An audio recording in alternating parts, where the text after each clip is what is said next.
Bonjour les pirates et les licornes. Aujourd'hui, je vais vous lire Les Pyjamasques et le Sablotin de Romuald aux éditions Gallimard Jeunesse Giboulet.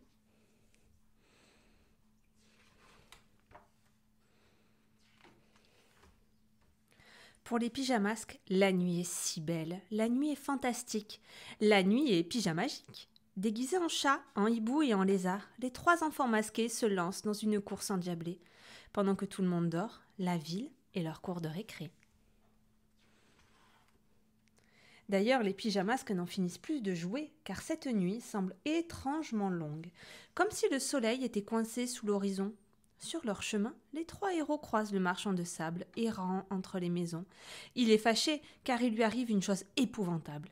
Quelqu'un lui a volé tout son sable. « Ne sauriez-vous pas qui m'a fait ça par hasard » demande-t-il au pyjamasque. « En tout cas, c'est pas nous » répondent les enfants. « Je me demande ce qu'ils fabriquent encore ces trois-là. Il ferait mieux d'aller au lit » ronchonne le grand bonhomme. Et la nuit dure plus encore qu'elle n'a jamais duré. Telle une étoile décrochée du ciel, Lilifée semble perdue. Elle tend l'oreille. « Que fais-tu » lui demandent les pyjamasques. « Vous ne remarquez rien » dit-elle. On n'entend plus le tic-tac des horloges. Le jour devrait se lever, mais on dirait que le temps s'est arrêté. Même l'horloge astronomique est en panne. « De quelle horloge parles-tu » demande Glu-Glu. « De celle qui règle le mouvement des planètes. J'en ai besoin pour rentrer chez moi, mais je ne l'entends pas. Et tu ne sais pas où elle est ? Non, chaque nuit elle peut apparaître n'importe où. Alors on va la chercher, lui dit Bibou. Les pyjamasques explorent les environs. Ils finissent par trouver l'immense horloge, comme échouée dans un coin oublié. Elle est là, impressionnante, mais aucun tic-tac ne sort de son ventre. Juste quelques bruits, curieux. Et soudain, un petit rire facétieux. C'est bizarre, il faut aller voir. Quelle n'est pas leur surprise quand ils se retrouvent nez à nez avec un drôle d'encapuchonné. « Qui es-tu, toi » demande Bibou. « Un ninja ? Un lutin ? Un nain de jardin ?» Le personnage se tourne vers les pyjamasques, brandit ses poings d'un air furibond et leur répond « Articule !» lui dit Glu-Glu, « on ne comprend rien avec ta cagoule. »« Je suis le sablotin !» reprend le petit être agacé. « Je suis le digne fils du marchand de sable. C'est moi qui ai saboté l'horloge astronomique. Maintenant que les planètes sont bloquées, il fera nuit pour toujours, et plus personne ne se réveillera. C'est mon papa qui sera fier de moi. »« T'es dingue » s'écrie Yo-Yo, « on ne te laissera pas faire ça. » « Oubliez-moi et dormez, je le veux » ordonne le sablotin. Il agite ses ailes de papillon et saupoudre les enfants de sable de lune, celui qui fait bâiller et qui pique fort les yeux. Aussitôt, Bibou déploie ses ailes pour protéger ses amis. Yo-Yo reprend ses esprits et bondit avec la rapidité d'un chat. « Reviens un peu par là, toi ! Tu ne penses pas t'en tirer comme ça. » Le sablotin s'échappe. Il se pose sur la cime des arbres et se met à lancer des petites lunes en métal. Ça va faire mal. Mais Yo-Yo est si rapide et si agile que, du bout des doigts, il attrape les projectiles. « À nous d'agir maintenant » disent les pyjamasques. Pas la peine d'attendre son prochain mauvais tour. Glu-Glu décide d'utiliser ses pouvoirs de lézard. Il plonge dans le feuillage, se colle au branchage et se faufile discrètement jusqu'au garnement. « Attrapez » dit Glu-Glu en agrippant le sablotin par les pieds. « Lâche-moi tout de suite, tête de pastèque, ou je le dis à mon père. »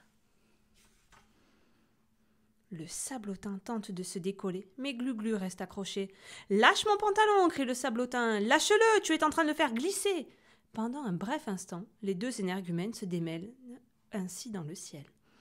À force d'être secoué, Glu-Glu finit par lâcher prise. Heureusement, Yo-Yo arrive à temps pour le rattraper. Cette fois, le sablotin en a plein les ailes. « Ras le bonnet !» Il file vers l'horloge et arrache une des aiguilles. Nom d'un sablier fêlé, ils feront moins les fiers quand j'irai leur piquer le derrière. Profitant de ce moment, Bibou entre dans l'horloge pour voir ce qui ne tourne pas rond. Voilà pourquoi tout est en panne. Il y a du sable partout dans le mécanisme. C'est donc bien le sablotin qui a volé le sable de son père. Je vais essayer de tout nettoyer grâce à ma mini-tempête. Bibou déploie ses ailes et se met à les agiter si fort que tout le sable est poussé dehors. Tic-tac, tic-tac. Hurrah, ça fonctionne de nouveau! Le temps se remet en marche. Le jour va se lever. Les gens vont pouvoir se réveiller. Arrête, tu gâches mon plan. Je veux que tout le monde dorme pour toujours, crie le sablotin, en fonçant sur Bibou avec sa pique. Mais Bibou l'évite et le sablotin tombe au milieu des pièces mécaniques. Maintenant, il faut l'aider car il est coincé et les engrenages se remettent à tourner. Yo-Yo et Glu-Glu arrivent en renfort. « Dépêchons-nous, il va se faire écrasibouiller. Sortez-moi de là !» crie le sablotin apeuré. Les pyjamasques n'abandonnent jamais quelqu'un en danger, mais eux aussi risquent d'être emportés.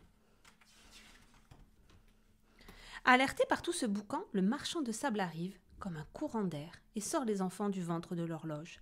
« Je savais que ça finirait mal, dit-il en colère. Vous, les pyjamasques, à chaque fois que vous êtes dans le coin, tout va de travers. »« Mais enfin, c'est même pas nous, essaye d'expliquer Bibou. » Le sablotin retire son masque et embrasse son père. « Tu as bien raison, papa, ajoute le sablotin. Ils n'ont rien d'autre à faire que m'embêter depuis tout à l'heure. »« Je n'en crois pas mes oreilles, dit Yo-Yo. Quel rapporteur !» Les pyjamasques boudent dans leur coin. « Ce n'est vraiment pas juste, bougonnent les trois enfants. On répare l'horloge, on essaie de sauver ce gredin de sablotin. Et après tout ça, qui se fait gronder, c'est nous. En plus, c'est bientôt l'heure de l'école. Ils doivent se préparer en vitesse. S'ils ne veulent pas aussi se faire gronder par la maîtresse. On vous le dit, être un pyjamasque, ce n'est pas facile toutes les nuits. » De son côté, le sablotin continue d'embobiner son père. « C'est sûrement eux qui ont volé ton sable magique, papa.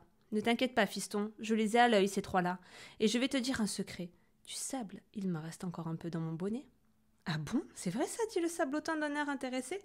Le marchand de sable aurait mieux fait de se taire, car la seconde d'après, il se retrouve le crâne à l'air.